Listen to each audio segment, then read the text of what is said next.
여러분 구독과 좋아요 부탁드립니다. 구독, 좋아요, 구독. 첫 번째 고민 바로 만나보겠습니다. 아이디가 딱 동감이 가네요. 제육볶음 좋아. 저도요. 저도 좋아해요. 네. 스펙 내역서를 보니까 숭실대학교 영어 영문학과 학점이 3.4점입니다. 그리고 어학 점수는 토익이 950점, 오픽이 IH 등급. 그리고 자격증이 높네요. 한국사 1급, 컴활 1급. 경력으로는 한국 지역 난방공사 인턴 경험이 있고요. 수사 경력은 없고 대외 활동으론 교환학생 1학기 다녀오셨습니다. 한 학기. 네. 부족하다고 느끼는 스펙은 학점을 꼽아주셨어요. 학점. 네. 3.4니까 뭐 높은 건 아니지만 그렇습니다. 입사 희망 회사는 코이카로 희망을 하시고 직무는 일반직을 원하고 계십니다. 하고 싶은 말, 면접에서 자기 어필을 잘 못하는 편인 것 같습니다. 학점같이 약한 부분을 커버하고 다른 긍정적인 부분을 메꾸는 걸 잘 못해서 걱정인데요.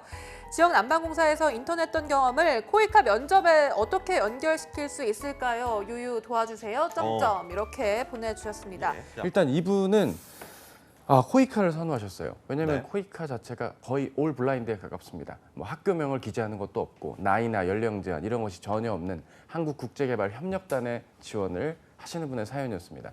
일단 본인의 이력만을 놓고 봤을 때 부족하다고 느끼는 스펙이 학점이라고 하셨는데 사실 여기는 학점을 보지 않기 때문에 본인의 부족한 학점은 어디까지나 괜찮다. 사기업으로의 그렇죠. 괜찮다고 말씀을 좀 드릴 수가 있겠고요. 지금 가장 고민해 주셔야 되는 건 과연 면접 때 이분이 어떻게 어필을 좀 본인을 해야 되는가. 이 질문에 대한 답변부터 좀 시작을 해볼 필요가 있습니다. 기본적으로 이런 블라인드 전형에서의 면접 질문들은 전체적으로 과거의 경험 기반의 질문, 구조화된 경험을 좀 구체적인 질문들과 함께 오화 원칙, 왜라는 질문을 제외한 나머지 질문들의 어떤 기준들로 질문을 하거든요. 힘든 일을 딛고 어려움을 극복한 적이 언제냐?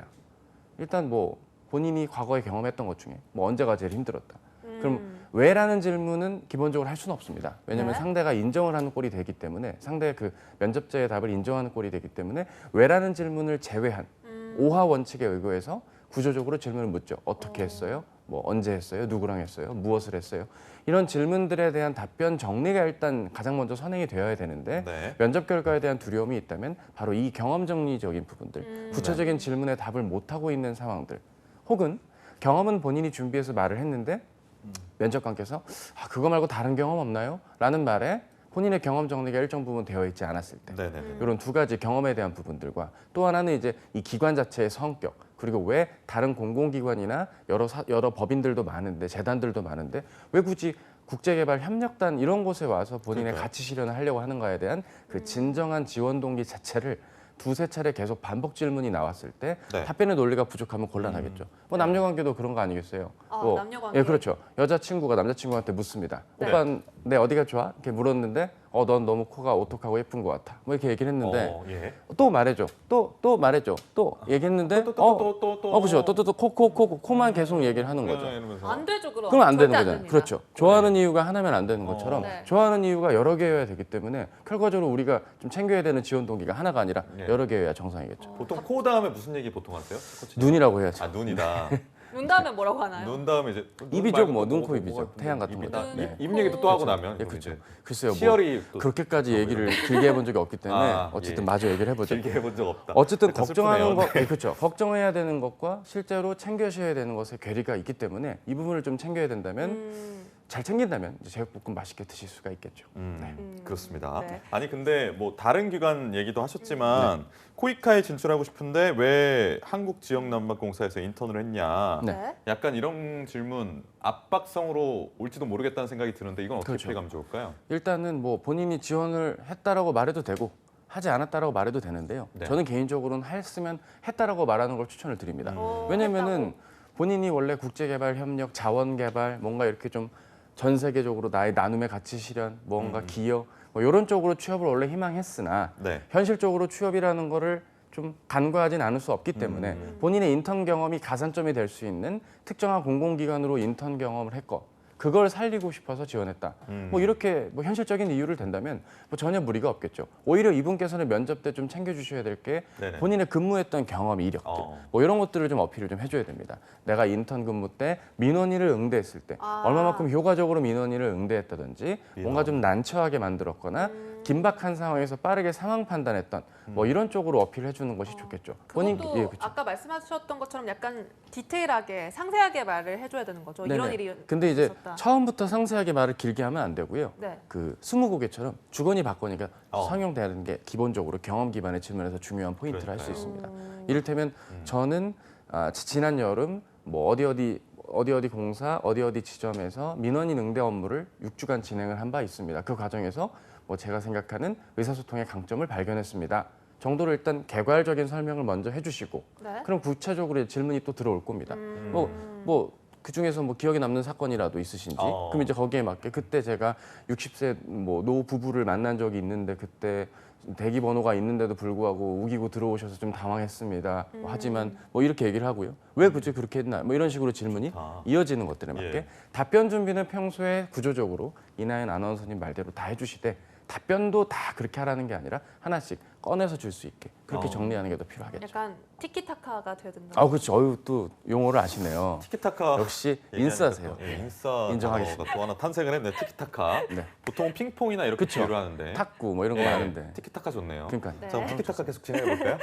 네, 그렇다면 이제 예. 면접 전형에까지 가게 된다면 그런 인턴 외에도 또 어떤 질문을 받을지 궁금한데요. 질문이 기출된 거에 따르면 기본적으로 뭐 별명을 묻는 아주 소프트한 질문부터. 별명? 예, 그렇죠. 근데 면접 전형 자체가 뭐 1차는 영어 면접이 기본적으로 국제개발협력단이니까 영어 관련된 얘기가 나오고 토론 면접 그리고 실무 면접 이렇게 세 가지가 나오는데요.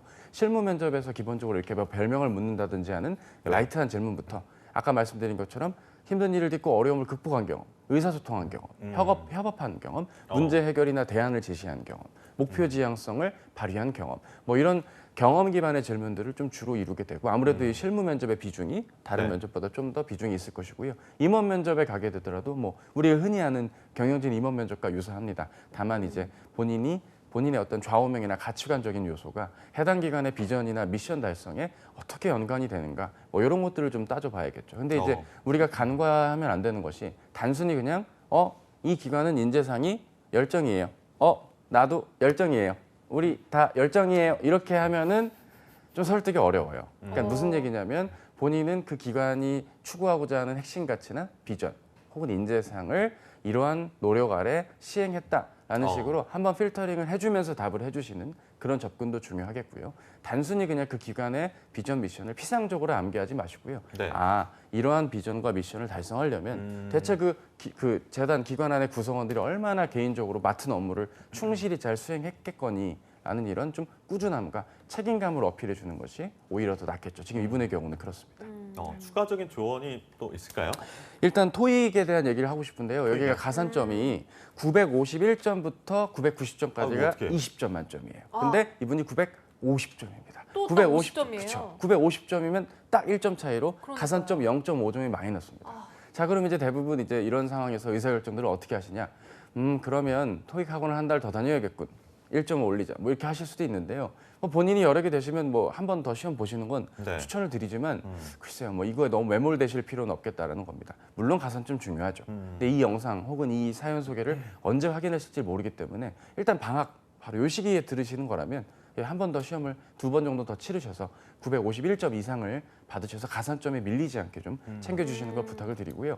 어디까지나 외국어, 제2외국어에 대한 가산점도 존재하니까 혹시 제2외국어 관련 뭐 자격이 있거나 강점이 있으시다면 한번 노려보시는 것도 좋은데 굳이 본인이 취업을 위한 가산점 대비를 위한 그런 제2외국어 공부는 좀 지양해 주실 것도 부탁을 드립니다. 전형별 대비가 더 중요하니까 말이죠.